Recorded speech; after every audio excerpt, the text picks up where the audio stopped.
More than 80% of head teachers have reported that exam stress among students is higher than in pre-pandemic years.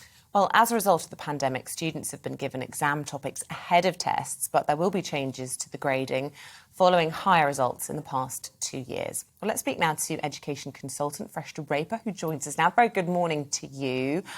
Look, I get a knot in my stomach just thinking about GCSEs and A-levels. I still have sort of recurring dreams every now and then, and I'm in my 30s thinking, I haven't prepared for my maths, and then I'm, oh, thank goodness it's not happening. But it is horrible. Exams are horrible, whether you're a high-flying student or not. But the fact that people haven't been in exam halls for so long, do you think that's why people are feeling particularly anxious this time around? I think it's not only the one, it's been the 2 years of loss of learning, which has got a major impact on the anxiety and stress on the children. Of course, as we have to look at something very, very important here.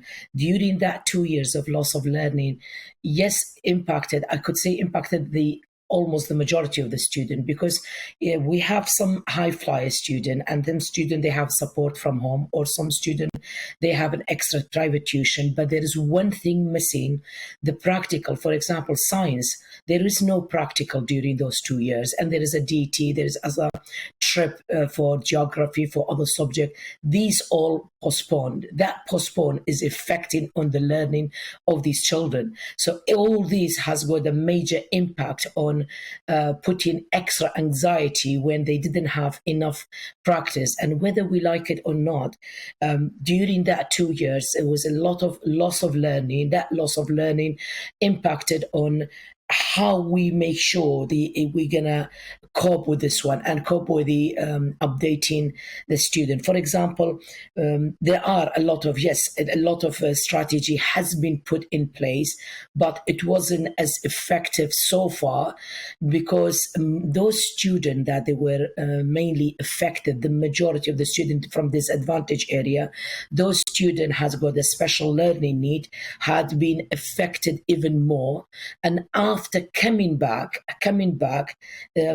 as you know, the stress is more, because the pandemic, whether we like it or not, has a major impact on personality change, habit change. We had more students, most of the schools, more students that apply for student passport with the SEND department, and the largest number of mental health case has been referred to the school, local authority, and outside as well. These all has impact of that 2 years of isolation, impacting on adding the extra anxiety and stress for the student.